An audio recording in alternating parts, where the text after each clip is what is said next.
And gentlemen, I would like to welcome you to the 9th Karachi Literature Festival. Please be seated.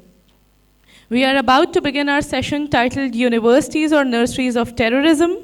Please switch off your mobile phones or put them on silent mode. There will be a Q&A session at the end of the discussion. We would appreciate if complete silence is observed while the session is in progress. Our moderator for this session is Bela Raza Jameel. Bela Raza Jameel is the CEO of Idara-e Taaleem-o Agahi and a public policy specialist in education. She is the founder of the Children's and Teachers Literature Festivals. Her passion is to see social transformation through education in Pakistan. Over to you, Bela. Assalamu alaikum. It is indeed a privilege, actually, to be here moderating this session with, a very impressive galaxy of leaders of universities and tertiary education in Pakistan. And what I'd like to do is to just quickly do short introductions of our panel. And then we'll do a short introduction to the session. And we'll do a round of comments from our panelists. And we'll do a departure from the set pattern and have a round of questions. And then we'll have, hopefully, another round of responses from the panelists. So it is a very nice interactive session. We have the privilege today, as I said, to have Muhammad Ali Sheikh Saab at the extreme on my left side and yours right. And Muhammad Ali Sheikh is a Karachi-based scholar. Who doesn't really know him? He has served in many, many capacities and currently serves as the Vice Chancellor of the Sindh Madrasatul Islam, University Karachi. He's been awarded with the Best Book of the Year award for his book, Quaid-e-Azam Muhammad Ali Jinnah, and has been in public sector and served also in private sector positions, author of several books and on subjects which relate to history, education and communication. We have Mehtab Karim Saab with us, next to Sheikh Saab. Dr. Mehtab Karim is the founding Vice Chancellor of Malir University of Science and Technology.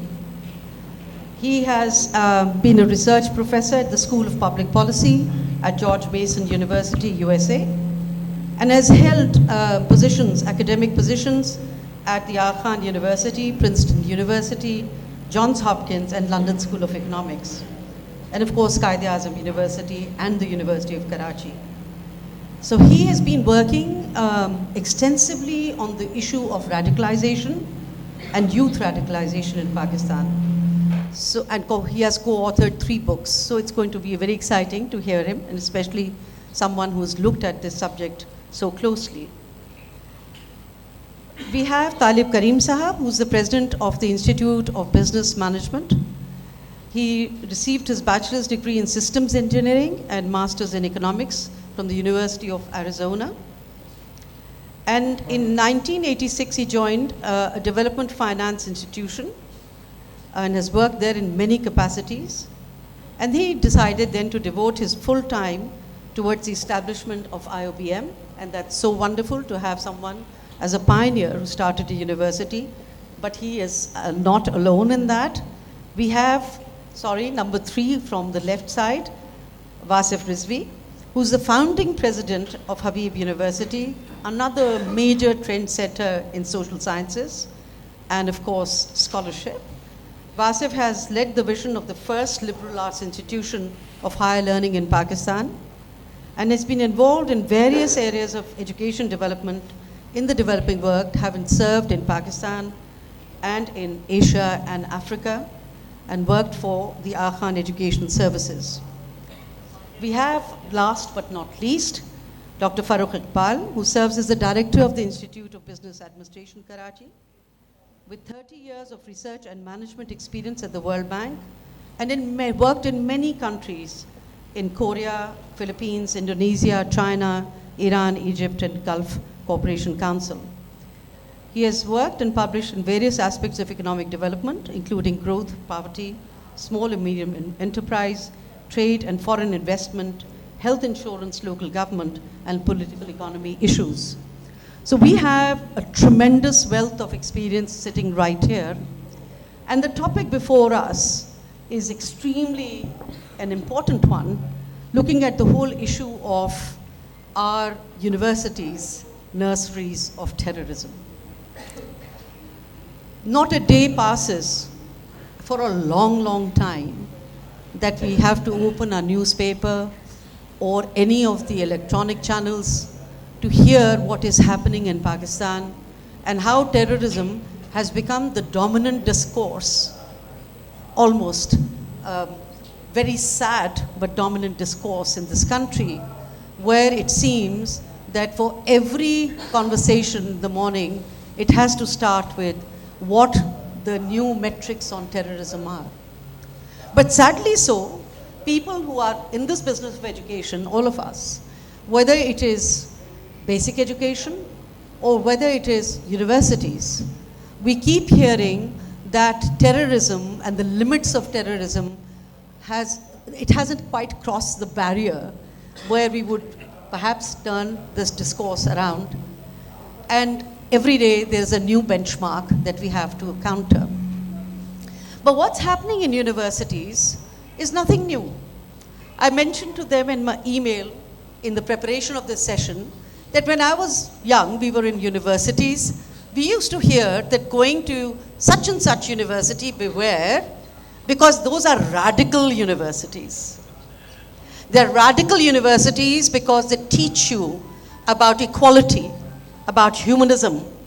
And people go on strike there because that is not practiced. We live in a very divided world. And therefore it was a great sense of honor that I remember when I was given admission at the London School of Economics, at Aligarh University, and at Sussex at the same time, and I had to choose. They said, but they're all terrible. Ladies do not go there, they're radical university. Now, of course, I am absolutely vintage. So I'm talking about circa 1973. And they would say, after my A-levels, they said, you can't go to any. Do you know what they're like? I said, well, I'm the daughter of Raza Kazim, so it's all right. I've passed that threshold. So it's okay for me to be radical. But today, when we talk about radicalization, it's another meaning altogether. And I think we, as people, as society, it's a big issue that how terms change meaning. So much so that today when we talk about radical, it only means extremist, it means terrorist. And this has happened, as I said, over this period of the past 30 odd years. But today where we are sitting, and yesterday was a big day, as the news splashed of what has happened to Mashal Khan's killers, and we were all concerned. But then even in Karachi, even our dearest friends who have gone at the hands of terrorists, who then find that they have linkages with the elite universities. Dr. Sheikh was of concern. His concern was that, Bela, I'm the only public sector university, and actually you're not. There's another one, IBA. You both elitist public sector universities trying to get there. But it's sad to say that we see that it doesn't matter whether you're public or private.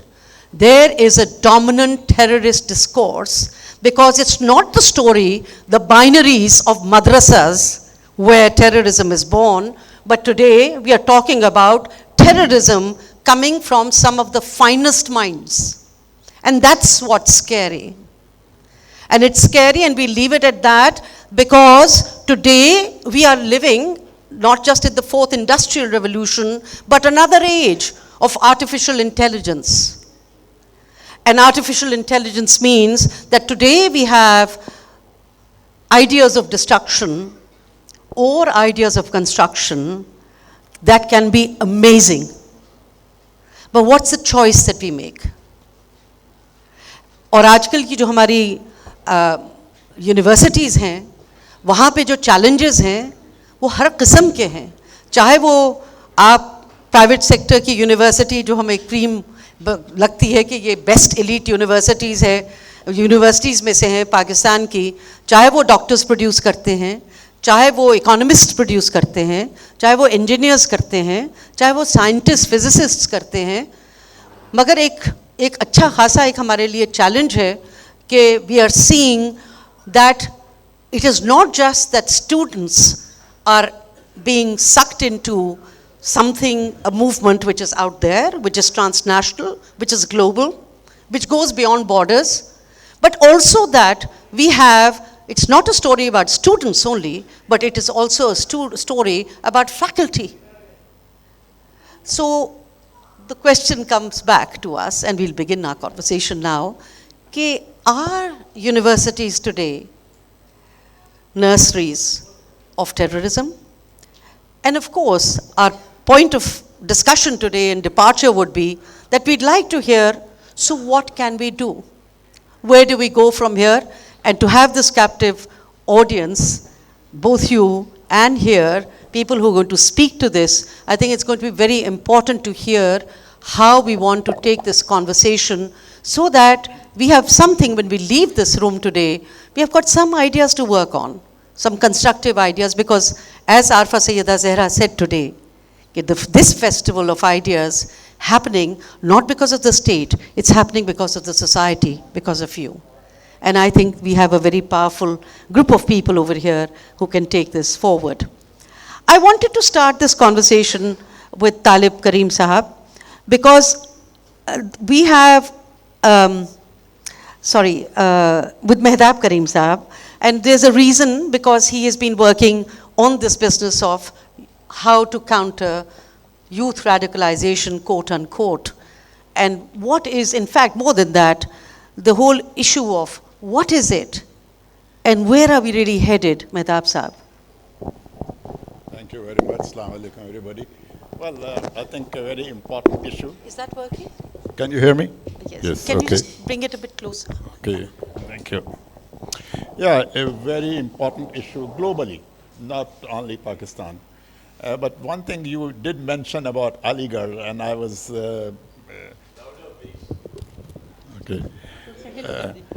very interestingly, the word universities as nurseries for terrorism was coined for Aligarh Muslim University by one of the BJP, legislatures.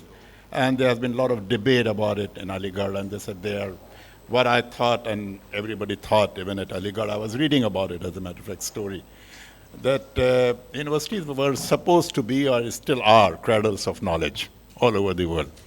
But I think that we are living in a different world, as you already mentioned. And if you look at the reason why I got attracted towards this research, which I did, but 10 years ago when I was working in Washington, and Pew Research Center, the famous Pew Research Center, they asked me to lead a research project on future of the global Muslim population, because I'm a demographer. And I started looking at it, what's where. And one thing which, as a matter of fact, my conclusion was that is demography. The youth bulge, what we call. If you look at the region, right, all over the Middle East, North Africa, and several Asian countries, huge number of young people around. And Pakistan is no exception. We have about 65% of our population which is below age 30. Extremely high number or percentage. In number terms, we have about 60 million plus young men and women ages about 19 to 30. So that's a huge number that even exceeds the population of most of the European countries. And that's one of the factors which appeared to me, which is true for Pakistan and many other countries. If you look at the most recent report which came out on world terrorism, just I think last month, Pakistan is among the 5 top countries in the list of terrorists, which have population is suffering from some kind of terrorism, and they include Afghanistan, Iraq, Somalia, Nigeria, and Pakistan. So one thing common, two things common in these countries is all are Muslim majority countries. And secondly, all of them have very, very high proportion of young people. And coupled with that, if you have economic deprivation, socio-psychological factors such as losing control of the family, you have alienation of youth, and of course, misinformation about other religions. And of course, mass media, I already said that, plays a very, very important role in that. And then here comes education. Where do we stand? Pakistan is perhaps one of the few countries in Asia where has lowest enrollment ratio at university level, less than 10%, as compared to, say, 73 or 75% in South Korea, or even in 30s in Iran and Turkey. So that's one issue here. Now, about 2/3 of our students who go through schools and colleges and universities, they study at public sector institutions. And we know our education system is really very, very mismanaged, poor. And so when the mind is growing, like when they're teenagers, and too many of them, do they have any direction? And so all these issues have to be taken into account when we start talking about whether universities, by the time they reach universities, they have already made up their mind. And the society has a role to play. So I think everybody is to be blamed, as I mentioned. I think I'll stop here, and maybe we can talk a little more later. Thank you. So, of course, terrorism doesn't breed in a vacuum, or it does breed in a vacuum, but also there's a context. एक पूरा समाज है, उसकी सियासत है, उसकी मईशत है, उसका फ़लसफ़ा है, उसकी आइडियोलॉजीज़ हैं, और उसमें और घर हैं, और फिर हमारा एक पूरा एक कॉन्टेक्स्ट है जिसमें से बच्चे पनपते हैं, बड़े होते हैं, और फिर वो यूनिवर्सिटीज़ तक पहुंचते हैं.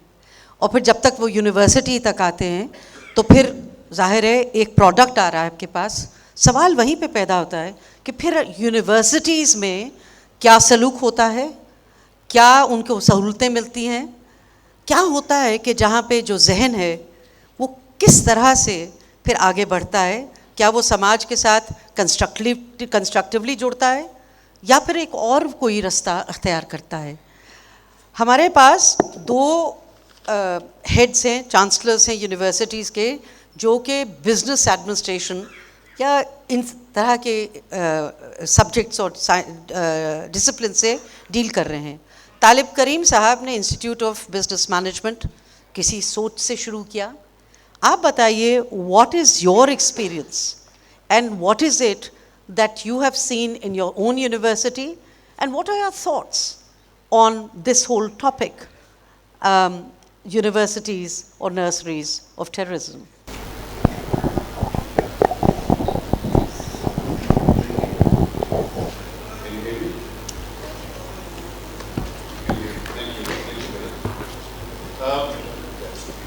थोड़ा करीब ना.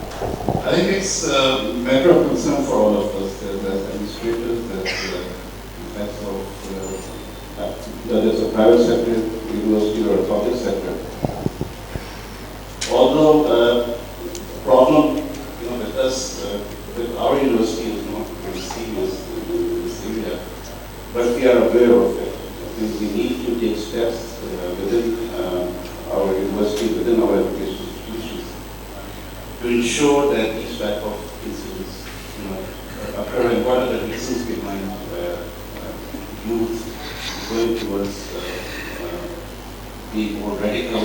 And as you said that, during our time, being radical was something different, and now being radical is totally a very negative mindset amongst our youth.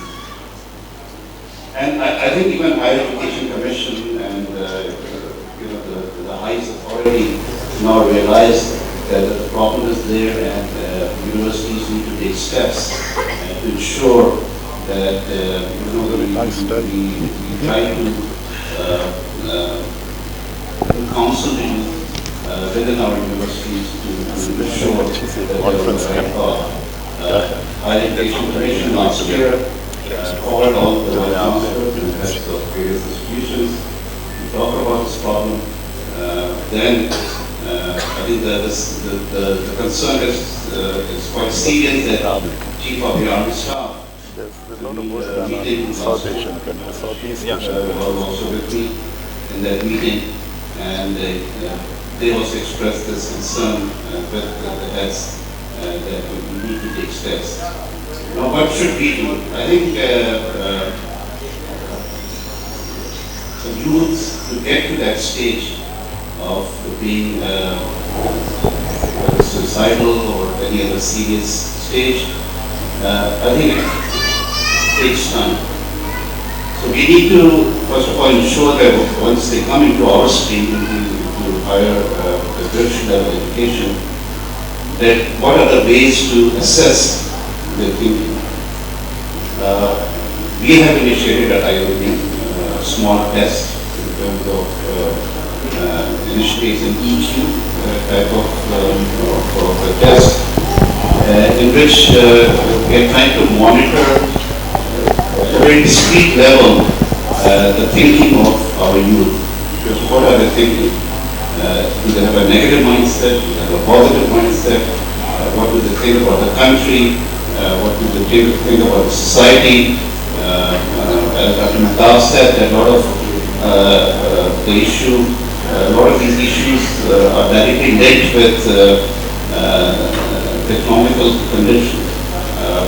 I think the job opportunities among youths, it's easier for maybe business graduates or doctors or engineers to get jobs. But what about a sociologist or an anthropologist or a political scientist getting their required jobs? Is there a frustration that is taking place among those youth who are not from the mainstream of discipline in terms of what is being offered as lucrative jobs? We have, I think, in the audience an expert, Dr. Pasai, who has joined us, and we are now looking at SEN, and we would share that sample with other universities about this taking track of our youth, to see that how universities can work with the society, with the state, to correct this problem. And then, I have taken my time. I think we need to engage youth within our university. So I think issue है engagement की, issue है कि हाँ higher education commission ने भी एक बात उठाई है, मगर हायर एजुकेशन कमीशन तो ये भी सुना है, कहीं गुफ्तगू ये भी हुई है, प्रेस में रिपोर्ट हुई है कि उन्होंने कहा कि कहीं सोशल इंटरनेट और ये जो न्यू मीडिया है और टेलीविज़न है और ये इस तरह की चीज़ें, इसको भी कुछ कंट्रोल में रखें.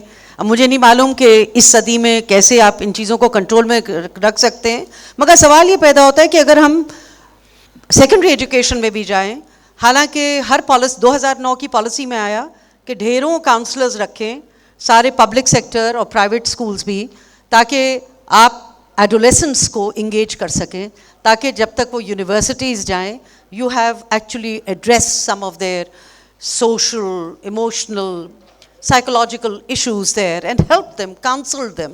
मगर वहाँ पे तो हमें ख्वाब ही नज़र आता है. अब यूनिवर्सिटीज़ क्या खर्च करती हैं और ऑफ कोर्स कुछ मैंडेटेड भी होता है, मगर क्वेश्चन है कि हम क्या इन्वेस्ट कर रहे हैं अपने यूथ में, और क्या हमें नज़र आता है कि हम ठीक है, हम उनका इमोशनल इंटेलिजेंस का भी एक इंफॉर्मेशन ले लेते हैं और उनके ऊपर हम थोड़ी सी कड़ी नज़र भी रखते हैं, चाहे कड़ी रखें चाहे वैसे रखें, but these are some ways. Are they just mild ways? Here is youth, which is supposed to be the future of our country. Here is what we celebrate as the youth bulge, जिसमें से हमें कुछ निकालना है और हम कहते हैं कि इनको कुछ बनाना है. तो शेख साहब, आपके यहाँ आई नो आप कह रहे हैं कि पब्लिक सेक्टर और भी यूनिवर्सिटीज़ हैं. What is it that you are doing? And I know that your university is definitely trying to attract lots of students. But ये जो एस्पेक्ट है जो हमारे इर्द गिर्द है, इसको आप कैसे डील कर रहे हैं और आपका इसके बारे में क्या ख्याल है? Do we first of all confront this issue? Because ہمارے یہاں تو ایک کلچر آف سائلنس بھی ہے, اس کے بارے میں تو ہم بات بھی نہیں کرتے ہیں اکثر. Can you hear me? Is it okay? Hello.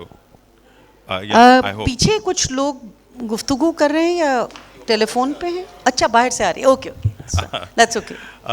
The thing is that, Bella, thank you very much for inviting me. Very respectfully, I would differ with the selection of the topic. Universities, nurseries of terrorism. Universities are nurseries of terror. No, that is beyond the fact. The thing is that you will have to keep this thing in mind, that universities can't be islands. And you will have to see them in the greater context of the society. Now, what we have been doing for last about 4 or 5 decades with our society, the radicalization that we have injected in the society, it is having some effect in the universities as well. But I would say that it is a diluted effect. Otherwise, you will see a lot of intolerance in the society. I will agree on the point that yes, radicalization is taking place in the universities, but the stage has yet not arrived where we can say that they have become the nurseries of terrorism.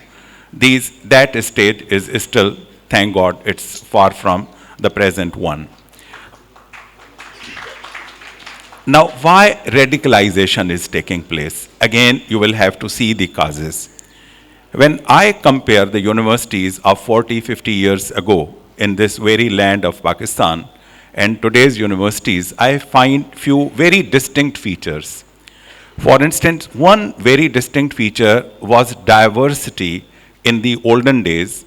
In entire Sindh, there were initially 2 universities, then they became 5 universities, even in 70s. And in those universities, even in Jamshoro, there were so many people from different countries. There were African students, they were studying there. There were Arabs, there were other people from Persia, from every different sort of culture, societies. So a sort of diversity used to be there and people used to interact with each other. When diversity is there, then tolerance automatically comes in. Then you can see and you can interact with people from different cultural perspective and you develop that respect for diversity.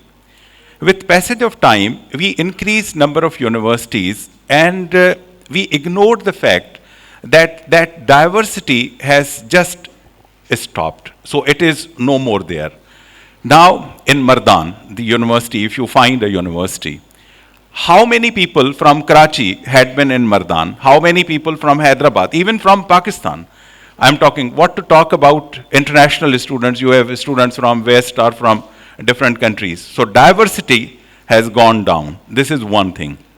Second, the state policies. You see, we all of us, we can be termed as people from some elite institutions where we are not facing the problems which my other brethren, the vice chancellors in public sector universities, they are facing. What is happening? There is a religious-based political parties student wing, and they dictate the terms. So Valentine is not to be celebrated. You can't do this thing. A male and a female student can't sit together even if they are discussing something academic, because the code of conduct being dictated by those organizations, because they were patronized by the state for some very big objective that was to fight with Soviet Union and that sort of things. You see, the state policies, then they affect. So these sort of thing. Okay, yeah, go ahead. Shukriya, Sheikh Sahab. I think, I think Sheikh Sahab has pointed towards some very, very important facts. One, that, of course, this is a provocative topic. It's not saying that that's all that universities do. But at the same time, when you're looking at these post 9/11 kinds of attacks and things that are happening, people are not only talking about what's happening inside the universities now, but students who've been to universities, are alumni of those eminent universities, happen to be involved in those attacks. We can talk about the Safura Goat massacre, we can talk about what happened to Sabine, and so on. Every day there is something, what happened just recently in Punjab University. But the second point, is there sufficient diversity? Or is there sufficient space for this kind of conversation of recognizing diversity, even if it is there? So I think that's a very important issue to hang on to. But I'd like to turn to Wasif Rizvi right now, because again, Wasif has been instrumental in the creation of a university with many ideas and lots of thinking that has gone into it. What kind of a citizen do we want to create? What kind of disciplines? Where perhaps he's had more freedom than many others. And I would like to hear from you, Wasif, in terms of, in this evolution of your university, how do you see this particular topic? Or how do you see this being enacted out? Or what do you do to counter it? Thank you.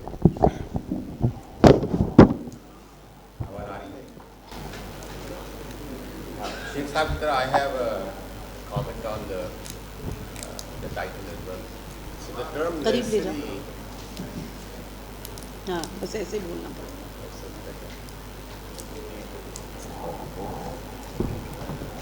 How are you?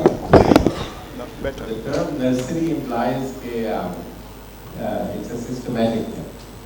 Nursery, जिसको देखने के इत्तेफाक हुआ है उसमें तरीके से पौधे लगे हुए हैं और जो उसको लगाने वाले चाह रहे हैं वही उसमें होता है. And I don't believe that either. I don't think this was well thought through. With a little state intervention here and there, you sort of turn it to its own and whatever, so be the hardware. But nevertheless, it's a self-evident issue. तो I think ये organized नहीं है मेरी अपनी theory के मुताबिक सोच समझ के नहीं किया गया तो ये सोचने के बारे में क्यों हो रहा है? So it is not what universities are doing, it is what they are not doing. So अब से कुछ ही अर्से पहले British Council carried out a study, and that would be of great disappointment to you, जिसमें उन्होंने दुनिया के कुछ 300-400 terrorist track किए और वो ज़्यादातर बिजनेस ग्रेजुएट्स थे और वो इंजीनियर्स थे, वो डॉक्टर्स थे और वो साइंटिस्ट थे और उसमें कोई पॉलिटिकल साइंटिस्ट और कोई एंथ्रोपोलॉजिस्ट बेचारा कोई तबाह हो.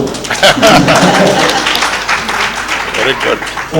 So it's a pretty well established understanding and insight. असल में यहाँ पे ये शोर शराबा अभी इसलिए होना शुरू हुआ कि हमारी जैसे अर्बन मिडिल क्लास थी इसलिए पिछले 30 साल में we had very successfully othered the terrorists. आपके अंकल की तरफ मैं इस्तेमाल कर रहा हूँ the othering of terrorism was very comforting for people like us. वो यकैया को हमारे को उसका एविडेंस नजर आने लगा इसलिए हमें थोड़ी परेशानी हुई. ये कोई नया मसला नहीं है. ये मसला अयूब खान साहब ने शुरू किया था in his ill-fated decree जब उन्होंने एक दिन सुबह उठ के ये कहा जो मार्शल एडमिनिस्ट्रेटर थे कि पाकिस्तान में यूनिवर्सिटीज या मेडिकल की होंगी या इंजीनियरिंग या बाकी सब जो नजदीक नाम है वो जनरल यूनिवर्सिटीज होंगी. अगर आपके सबसे टैलेंटेड स्टूडेंट्स आपके ट्यूनीसिया के इजिप्ट के और बाकी जगहों के वो आप जबरदस्ती एक इतने नैरो से डिसिप्लिन में भेज रहे हैं तो क्या वो उनका माशरे या अपने की दुनिया से राब्ता मुंतकिल हो जाता है? वो सिर्फ लैब रैट्स बन जाते हैं? ऐसा नहीं. They continue to form opinions about the world, about themselves, about their moment in history. But none of those opinions are engaged in their higher educational experience. Or they are engaged very clumsily, very poorly, right? And that's not really their objective. Let's say in an engineering university they are discussing religion. It is, जब bore हो गया रात को lab में काम करते थे तब लगता है. So it's not a serious enough, intellectually serious enough conversation. But they want to do something.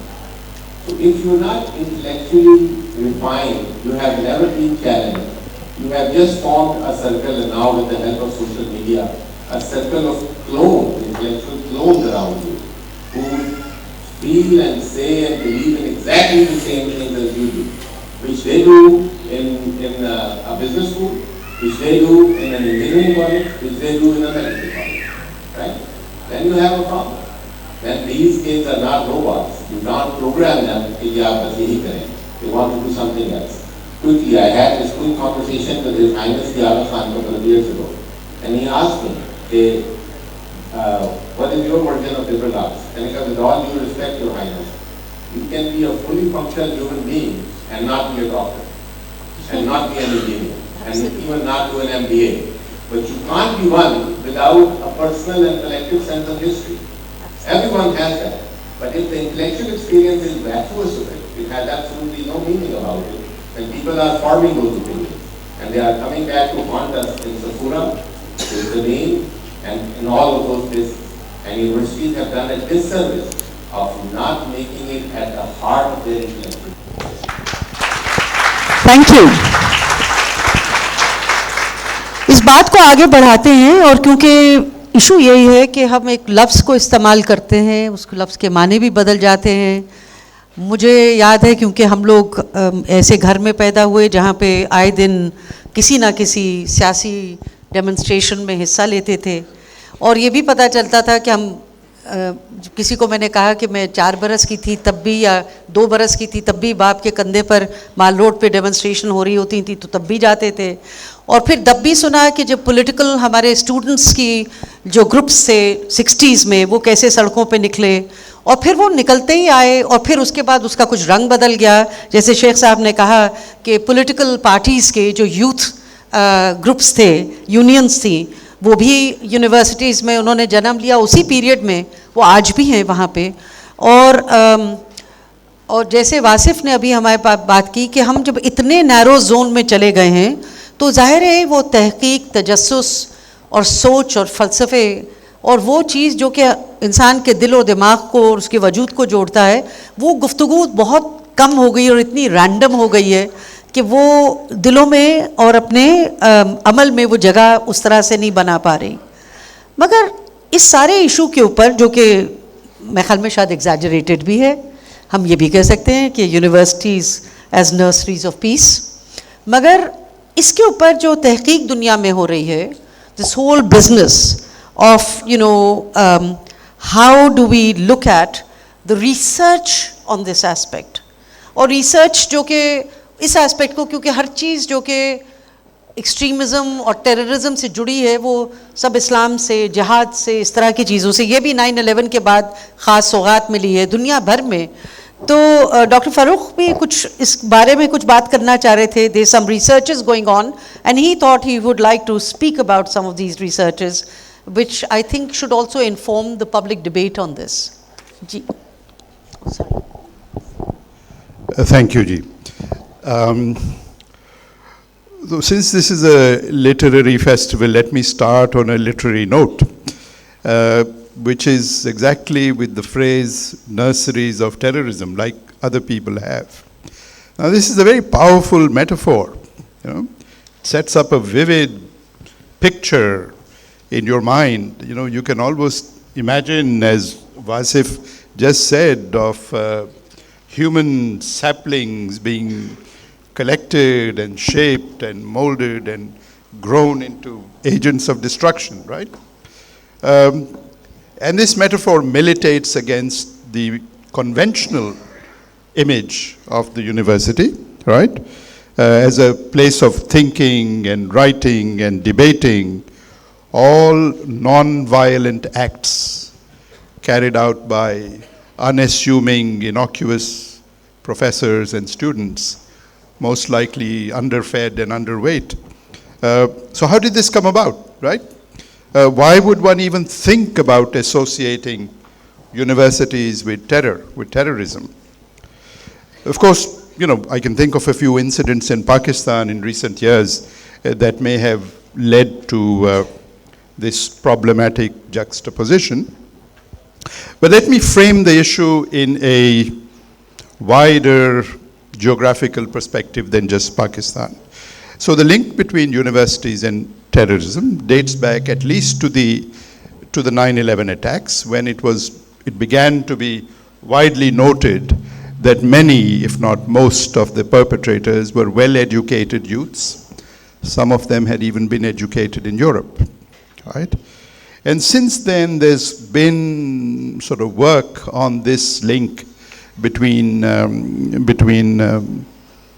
so-called Islamic terrorism in particular with the educational background.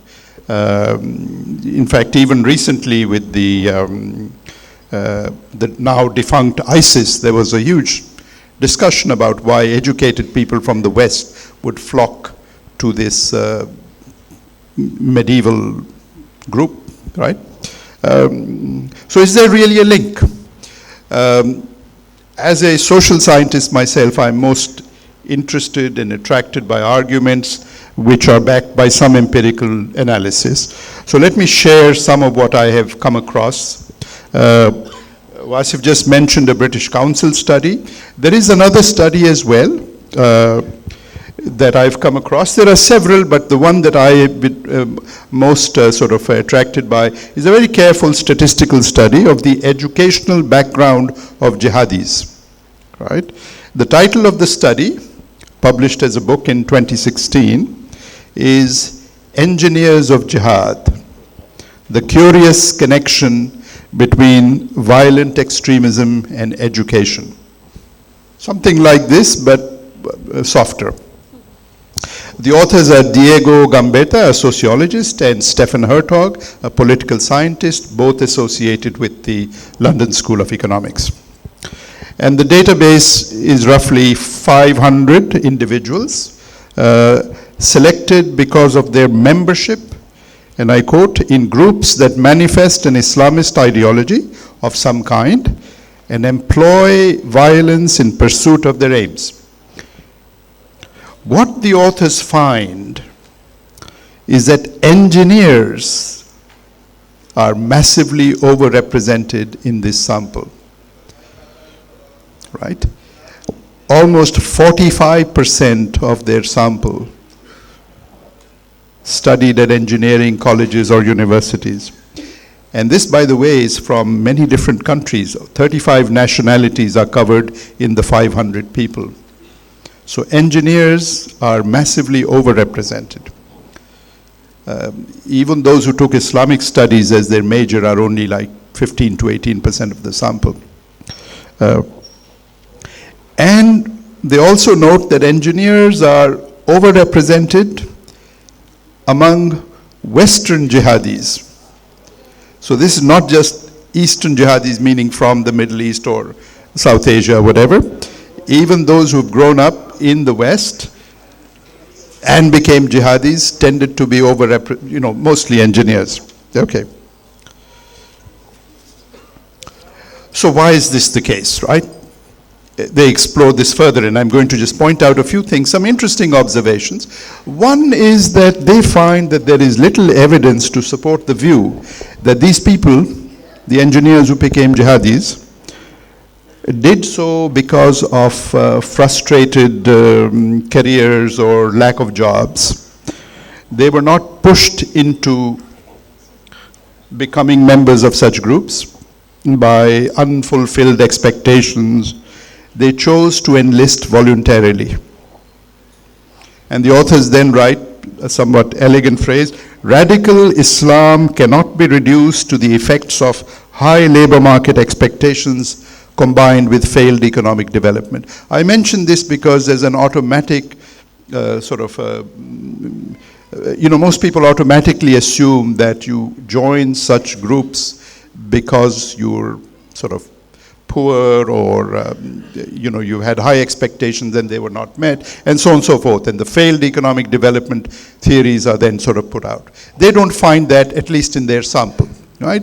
And it's a fairly careful, well-studied, well-established sample. Then they compare Islamist extremism with other extremist groups and argue that Islamist extremism is more similar to right-wing extremism than to left-wing extremism. This takes me back to some early comments made about the extremism of the 60s and 70s. Much of that took place in Europe. But modern Islamist extremists, according to this study, seem to share with right-wing ideologies a backward-looking aesthetic, medieval mindsets, conspiracy theories, tales of betrayal, and so on and so forth. There's a common theme to all of this, right? Okay. If I might just take a few minutes more. Okay. All right. Well, so the key thing is, why does this happen? And their main point is, and in their analysis, that the choice of discipline actually reflects underlying personality traits. In other words, certain types of people gravitate towards engineering. Why do they gravitate towards engineering? They examine that a little further, and basically they come to the conclusion that those who have a need for cognitive closure, this is their phrase, are more likely to choose engineering, and then if they are radicalized, more likely to prefer a violent or extremist path. So where does this lead us?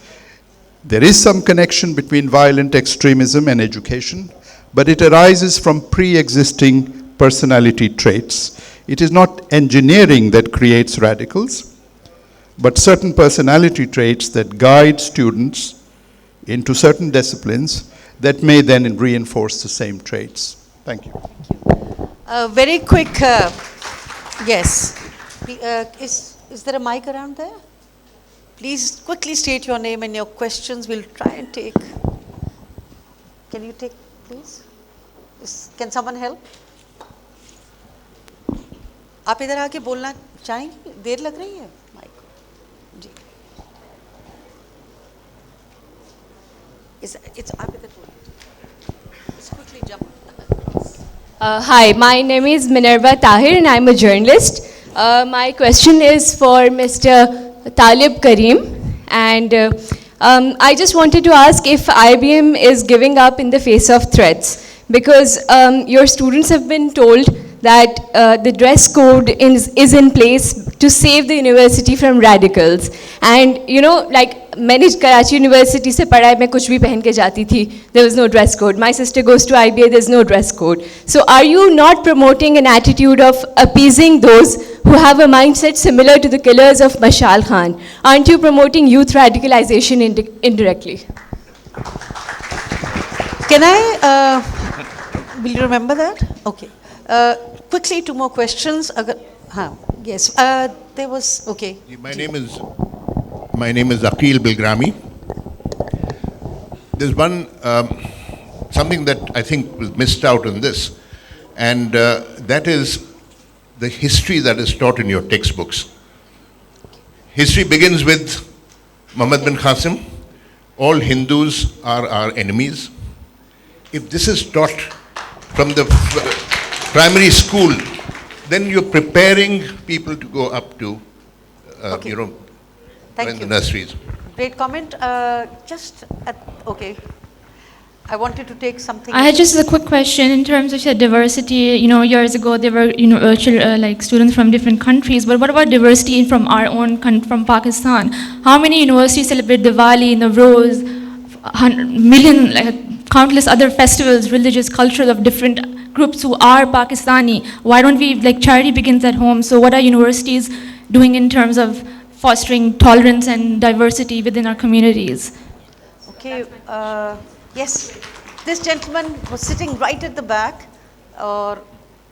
We'll just pause quickly here and then try and respond to before our panelists forget. So, sir, if we talk about the Safura Gate incidents, or we talk about the Sabu Mehbood incident, or recently the extremist group who is attacking different student groups in Punjab University, these incidents are taking place in the most developed, you can say, or the biggest cities of Pakistan, Lahore and Karachi, and these students belong to the prestigious urban-based universities. We do not hear such kind of incidents from Khuzdar, from Bahawalpur. So why these kinds of incidents are taking place in urban-based prestigious universities? Thank you. Thank you. We'll just hold on. I will ask you. I will. Or sorry, यहाँ पे नहीं आए. चले अब ये एक आना पड़ेगा. आप एक please. Otherwise यहाँ पे भी Okay, hold on. My name is Farhan Ali, and my question is, most of the talk was about the outside-in approach, the factors. What about the inside-out approach? I mean, the guy, 18 or 19 years old boy, has no any concern what Mohammed bin Qasim did. His problems are low self-esteem, fear of failure, fear of rejection. So what are the universities doing to cater his time problems?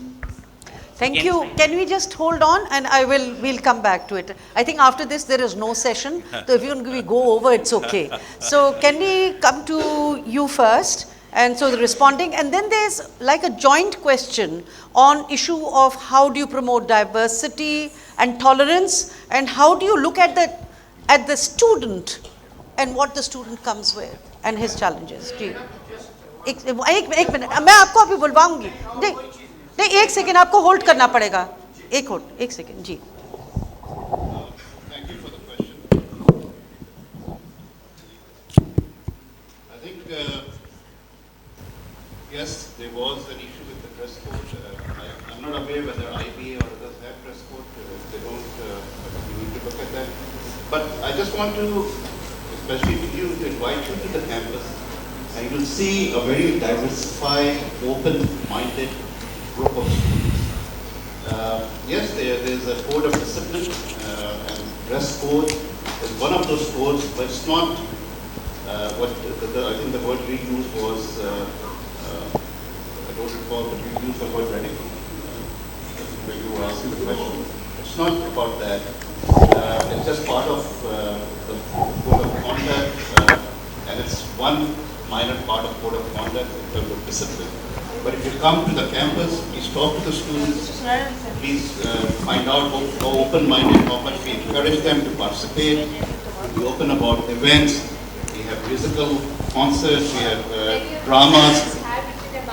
Yeah, I know that there was an issue, and I think we talked about that. I think media took it to the other extreme, but we tried to resolve it. It's not that type of environment that you think it is. I would welcome you to come to the campus and talk to the students and see how they feel about what's going on the campus. It's a very vibrant, active campus with a lot of extracurricular and social activities happening on campus. As I speak, CB1 is going on right now, the modern UN. So very quickly, Wasif, on the inside-out perspective, what's happening to the student? And where's the sensitivity? Obviously, it's not a generic thing. So all universities, I would like to hope that they have a way of engaging at a personal level with the students and have facilities and the staff and counselors and student life and so on to do it. So for public universities, maybe one can argue about it at the policy level as well, for greater resources to be devoted to it. But I think that the study, the meta study that Dr. Sam has quoted, by the way, the British Council paper was a spin-off of the same study, so we're discussing the same thing. I think that to me is still the most relevant point to what's happening in Pakistan. So Pakistan higher education experience, while being in one of the most interesting historical and social and cultural regions of the world, very ironically decided to turn away from it completely. So if one goes into an engineering school or a business school, you just stop being a part of a society of South Asia. Do they not have a language? Do they not have a sense of history? Do they not have a sense of religion? Right? Do they not have a family? None of it is engaged. There is no possibility of any meaningful intellectual engagement with things which are essential to a human being. Now, how can, and then obviously the engagement occurs, but it occurs from very nefarious, very spurious platforms. Now you have, now those platforms are on the channel as a result of technology. So, and every other avenue, and I think Akasa commented, has eroded as well. Family platform has eroded, cultural platform has gone.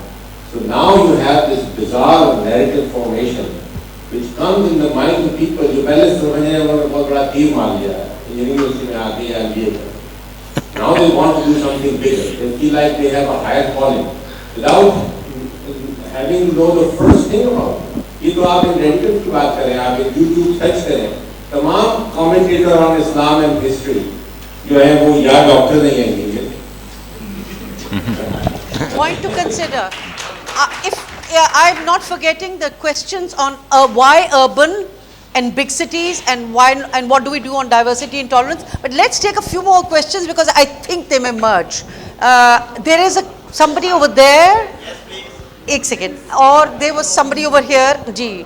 I mean we will have to be a bit cruel. We'll have only 4 more questions. जी. आप बताइए, आप खड़े. एक ये please जल्दी अपना नाम बताइएगा. My name is Mazhar. And I've been listening to very important comments. Very important comments. Like you have made me to squeeze my question. So my question is like this, with the very relative terms of economics, that has the consumerism has reached to the maturity that it is coming or it is encroaching our universities or nurseries. They are founding this place to grow terrorism, consumerism.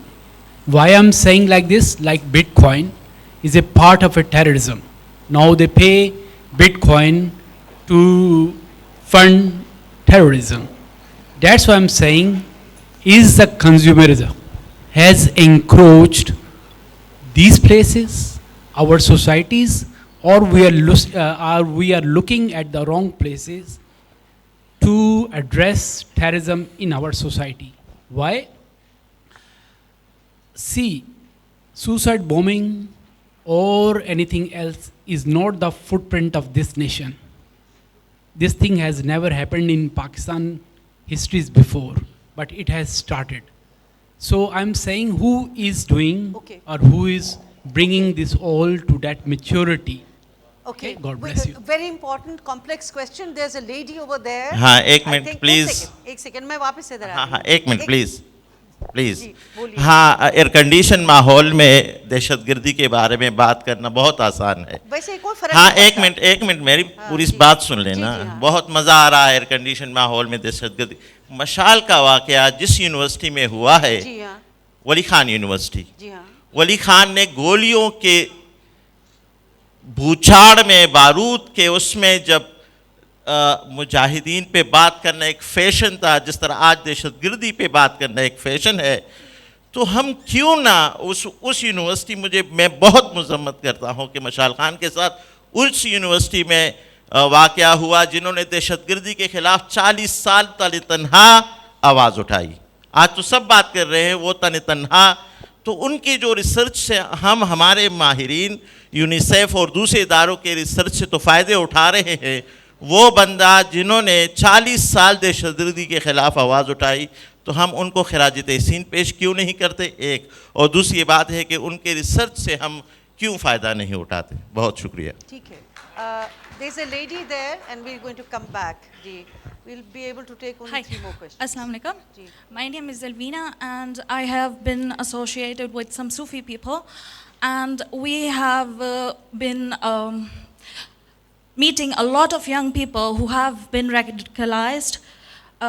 They are educated people, they are learned people, and they turn towards terrorism, and we tried our best to stop many people.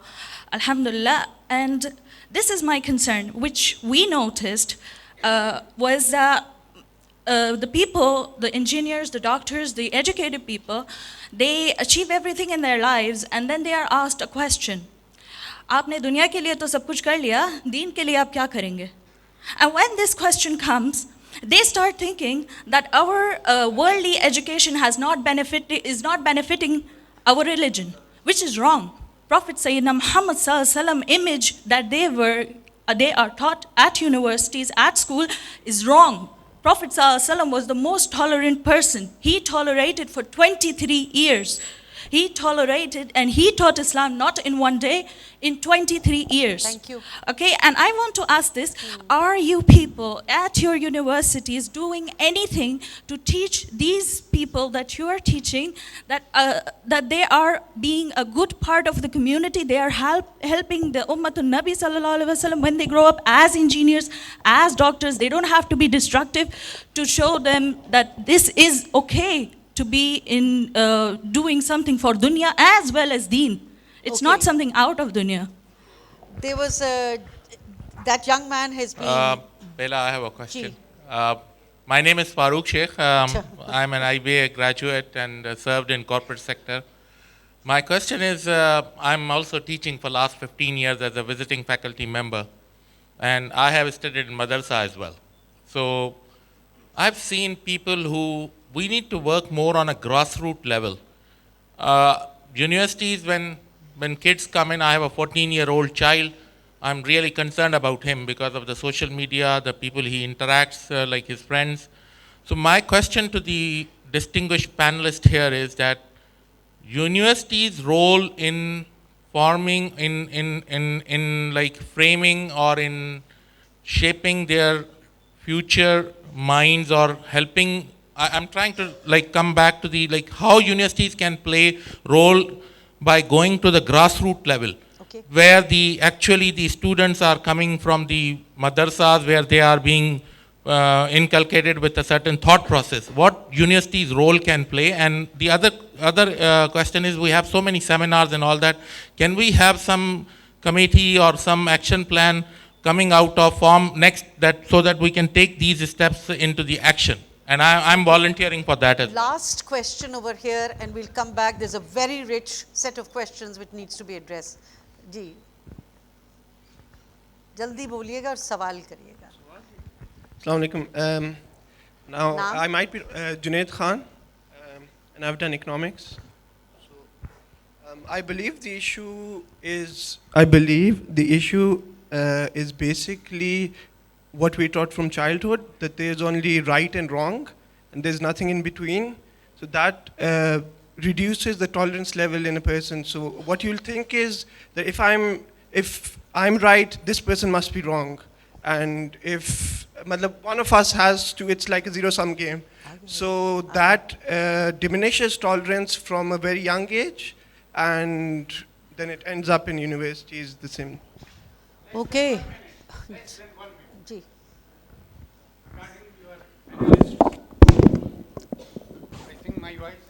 नहीं आप सब पीछे भी सुनना चाहते हैं। आपके panelist के हवाले से मैं कहना चाहता हूँ कि उन्होंने ये दो अल्फाज को रद्द किया और यूनिवर्सिटीज़ को अपनी जगह रखा. दिस इज़ नॉट बिलोंग और related to universities. Universities are not nurseries of terrorism. Especially Sheikh Sahib told, and your panelists, please rub these two words. Nurseries of terrorism. They are not. They have explained. It is also my idea. Universities are not nurseries of terrorism. And your panelists are also emphasized on this point. I request to you, please rub these two words. Nurseries of terrorism. Aakhri sir. Come back. This is the last question. Universities are not nurseries of terrorism. Okay, thank you. Thank you. Absolutely. I was a teacher. जी, आप आखिरी सवाल. अस्सलाम वालेकुम. मैं journalist हूँ, जामिया कराची में पढ़ चुका हूँ, स्टूडेंट सियासत कर चुका हूँ. मैं इस टॉपिक पर इंसाफ से एग्री करता हूँ कि यूनिवर्सिटीज़ आर नॉट दैट और नर्सरीज ऑफ टेररिज्म. यानी इस जो टॉपिक है ये इटसेल्फ मिसकोटेड है. इससे मतलब ये निकल रहा है कि जामिया में पढ़ने वाला हर स्टूडेंट जो है, हर निकलने वाली कॉम्पल जो है वो दहशतगर्द है. एक तो बात ये है. दूसरी बात ये है कि आजकल चूँकि इस्लाम और से रिलेटेड दहशतगर्दी पर ज़्यादा बात हो रही है. मुझे याद है कि जब मैंने जामिया कराची में एडमिशन लिया था तो उस वक्त पहली दफ़ा रेंजर्स तैनात हुई थी और वो कोई दो पार्टियों में झगड़ा जो हुआ था, जो स्टूडेंट्स मरे थे, वो कोई रिलीजियस झगड़ा नहीं था. वो दो लिबरल पार्टियों के दरमियान, दो लिबरल सोच रखने वाली तंजीमों के दरमियान झगड़ा था. इसके अलावा भी अगर हम देखें कि नौजवान मुख्तलिफ मौज़ूआत पर, मुख्तलिफ मामलात पर दुनिया भर में, आप फॉरेन यूनिवर्सिटीज़ में चले जाएं, वहाँ पे नौजवानों के गैंग हैं जो झगड़ते हैं, जो कत्ल करते हैं, जो टॉर्चर करते हैं, इस तरह से देखा जाता है। मगर इसमें ओवरऑल नौजवानों के साथ जो मसाइल हैं उसको भी देखना चाहिए, ना सिर्फ ये कि सिर्फ रिलीजन के साथ नौजवानों के मसाइल को ब्रैकेट करके और पूरी की पूरी जामिया से निकलने वाली नस्ल को हम दहशतगर्द कहें। ये इस मौजू को देखना होगा कि सिर्फ हमने बहुत नैरो माइंडेडनेस के साथ ये डिबेट की है। इस डिबेट में हमें वो वाइडनेस नहीं नज़र आई जो कि नज़र आनी चाहिए थी। I am sorry. ये एक सेकेंड, आई थिंक अब हम क्योंकि हमारे पास वक्त बहुत कम है, मैं चाहूँगी कि हमारे पांचों बहुत एमिनेंट पैनलिस्ट बैठे, एक जो जी में आए, आप वहाँ से हमारे बिटकॉइन और उसका ताल्लुक कंज्यूमरिज्म से क्या है और ट्रांसनेशनल एस्पेक्ट से क्या है, वहाँ वो कहाँ जा रहा है, टू समबडी हु सेइंग, बल्कि दो आए ऐसे कि ग्रास रूट्स पे हम क्या कर सकते हैं, और फिर ये कि एक सवाल कि क्या ये बहुत एग्जैजरेटेड टॉपिक है और करना क्या चाहिए, क्योंकि यूथ का मसला एक बहुत बड़ा मसला है। Maybe we need to discuss it through different means. हम वहाँ से शुरू करते हैं. We'll come right here. आवाज़ आ रही है? Okay. I would start with that question regarding diversity. Now you see, let's admit one thing. We as a nation don't like diversity. There was a time when in the Sindh province there were 20% Hindus. Today they have been reduced to 4%.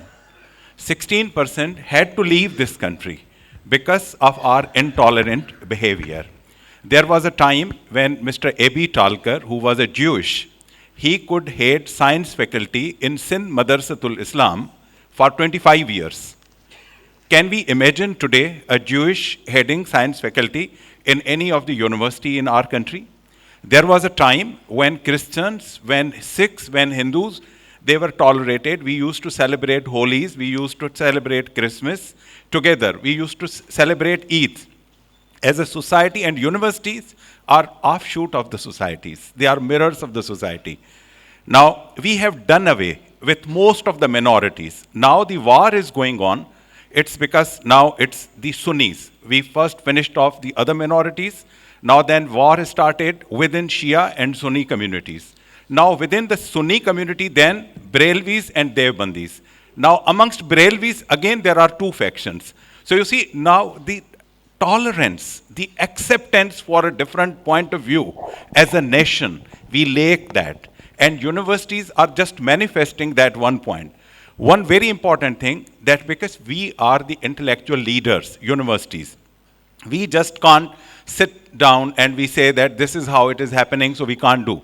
We have to make efforts to bring again that lost diversity in our campuses. We should encourage gender balance. We should encourage minorities.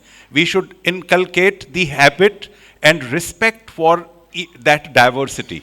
In that regard, we will have to make some efforts as a nation, and as leaders of the university, we can't just sit down and wait for something to happen. शुक्रिया शेख साहब, बहुत अच्छी बातें करी कि ये जो alternate discourse है इसको हम कैसे शुरू करेंगे, जहाँ पे हम हर एक को, हर एक जो फ्रीडम फाइटर है, जो जिसने डेमोक्रेसी के लिए जंग लड़ी है, जिन्होंने एक ऑल्टरनेट डिस्कोर्स किया, हम उसको कैसे सेलिब्रेट करेंगे और टॉलरेंस की तरफ आएंगे। मेहताब साहब। जी, I will just take it further. I don't know the lack of diversity has anything to do with radicalization of society. We have countries like Iran and Turkey. You know, they are very, undiversified society, but still they don't have the problems which we do. India is very diversified society, but they have their own, terrorist groups there, the Naxalites in the eastern part of India.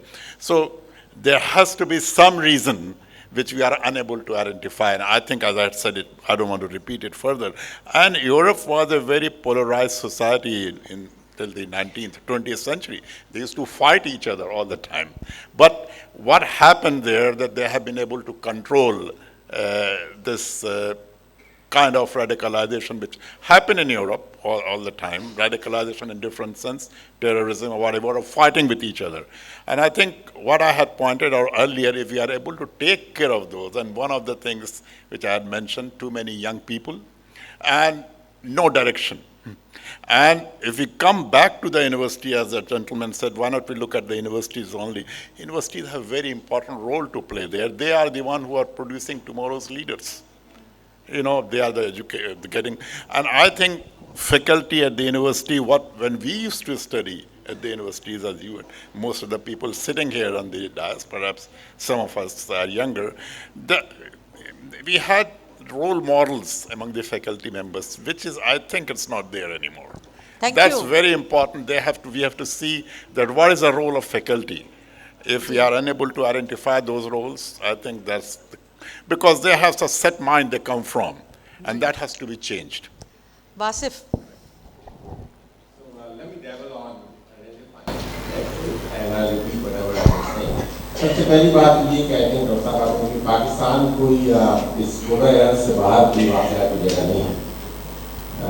Pakistan भी इसी ज़मीन पर है. तो these are the trends which are ubiquitous. हमारे पड़ोस वाला जो मुल्क है उसके सिलिकॉन वैली के डॉक्टर्स और इंजीनियर्स जो हैं वो इस बात पर तुले हुए हैं कि तमाम तारीख तब्दील कर दी जाए सबका. वो सारे के सारे मेरे दो दोस्त हैं, एक स्टैनफोर्ड यूनिवर्सिटी में नॉर्वे के हैं वो, और एक मॉन्ट्रियल के जू हैं. वो दोनों के दोनों साउथ एशिया के एक्सपर्ट्स हैं. वो एक कॉम्बैट में उन बिलियनर्स के साथ कि भाई कि आप टेक्स्ट बुक्स नहीं बदल सकते हिंदुओं के बारे में और मुसलमानों के बारे में, और वो कोई जाहिल जबरदस्त लोग ये काम नहीं कर रहे. These are all Silicon Valley computer scientists and engineers and so on. Same is going on in all parts of the world. ये STEM के साथ जो obsession है, engineering के साथ, utilitarianism के साथ, now it is coming back to the roots. University is university. The word universe is in it. It needs to have a much wider engagement with the world. Right? अगर humanities or social science based core curriculum नहीं है university में और वो उनको dismiss कर देती है या उसको बिल्कुल एक छोटे से आइडियोलॉजिकल प्लेटफॉर्म पे इस्लामियात और पाकिस्तान स्टडीज के रिड्यूस कर देती है, so you have left that flank open for people to form their own bizarre, unconstructed, deformed opinions. And they can act on those opinions. They have the resources to act on those opinions. Those resources are easily available. जो हो रहा है वो इसलिए हो रहा है, तुर्की और ईरान में गालमन इसलिए नहीं हो रहा कि वो लक्ष्य लेकर फलसफे और ह्यूमैनिटीज और लिटरेचर और सोशल साइंस के पीछे नहीं पड़ गए जिस तरह के हम पड़ गए. और आप ये देखिए कि अमेरिका के अंदर यूनिवर्सिटीज़ को कहा जाता है कि उनमें लिबरल बायस है. सारी की सारी पिछले भी मैं अमेरिका से जिस तरह वाकिफ हूँ 25 साल से रिपब्लिकन एस्टैब्लिशमेंट उसको रिफंड करने के लिए ये वाले सब्जेक्ट खत्म हो जाए और वो सहारा किसका लेते हैं स्टेम का. इंजीनियरिंग करनी चाहिए, कंप्यूटर साइंस करनी चाहिए ताकि कि डोनाल्ड ट्रंप को मान लो इलेक्ट हो जाए. थैंक यू जी मेहताब साहब.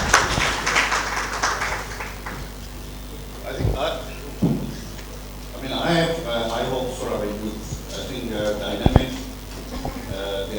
I think we have failed. Our generation has failed as leaders of this country. But I read with youth every day, and I see a lot of hope. The way they think, they have a lot of information available to them through technology. They are bright. I'm talking about millennials now, and they have that drive. I think I'm also hopeful that our next leaders, majority of them would be female. I think women empowerment is very, very important. I'll just give you my statistics. We just had our 20th convocation, and almost 90% of our gold medalists have been female. And I think it's good for Thank God. So I think that type of drive, with that type of youth, vibrancy in the youth, I think universities have to engage them in a more fruitful manner through societies through events, through dramas, through music. And I think I agree with Vasif and Dr. Mehta that we need to be less stringent and bring more liberal arts and social sciences courses within our curriculum, whether it's engineering, whether it's business. We are trying to do that at IOBM because that's where, the critical thinking aspect of our youth will be more obvious through those type of curriculum. Thank you. I will quickly simply echo what most of my colleagues have said. The most important thing I can do at my university is to promote tolerance and diversity. The word has been used a lot. There's a specific meaning that I have for it, but I just think that's the most important thing. I think what I need to do is persuade my students that they should have open minds. They should be comfortable with fuzzy boundaries. They should not think that something is settled once and for all.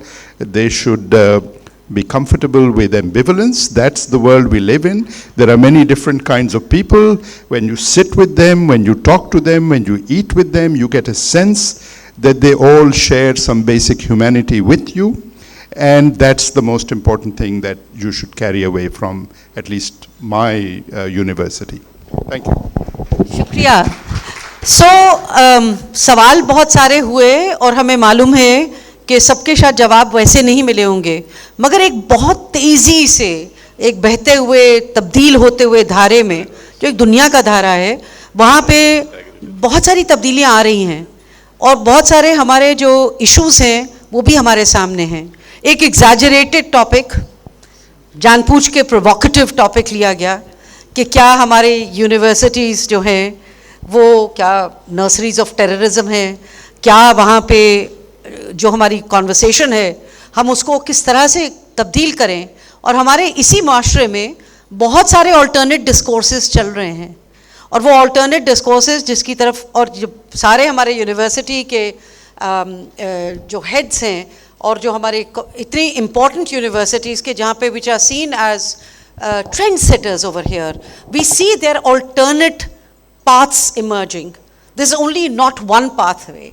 मगर कभी गुफ्तगू को चलाने के लिए हम ज़रा exaggerated बात भी करते हैं ताकि हम उसके अंदर कोई ऐसे हिसाब और कुछ ऐसे पाथवेज क्रिएट करें which connect us to what is happening globally and things are moving very fast. वो साहब जिन्होंने बात की थी वो उठ के चले गए वहाँ पे, बट वो बिल्कुल दुरुस्त बात कर रहे थे कि ये एक नया ज़माना आ रहा है वो जहाँ पे बाउंड्रीज हम क्रॉस कर रहे हैं, जहाँ पे universities and very eminent heads of universities who are already talking about another world order, where we are talking about leaders in our society who have created also something which is liberal to the core. और मैं एक चीज़ पढ़ना चाह रही थी आप लोगों के लिए कि सारे सिलसिले में और जहाँ पे हम बात करते हैं कि हम किस तरफ और किस सोच की तरफ जा रहे हैं, तो उसमें एक सूफ़ी एस्पेक्ट का बहुत इम्पॉर्टेंट हिस्सा भी है, जहाँ पे खुदा ये कहता है कि I was a treasure unknown then I desired to be known so I created a creation to which I made myself known and then they knew me. Universities are really about that kind of a pathway. And these people and you people, today I think what Arfa Sayyida Zahra said was very powerful. What's happening in our society and the kind of alternate threads that we are generating and what is also echoing with the heads of universities that we have here, I think is very important to see how we create that alternate discourse. It's happening right now. It's happening here at this literature festival. And this is not a small space.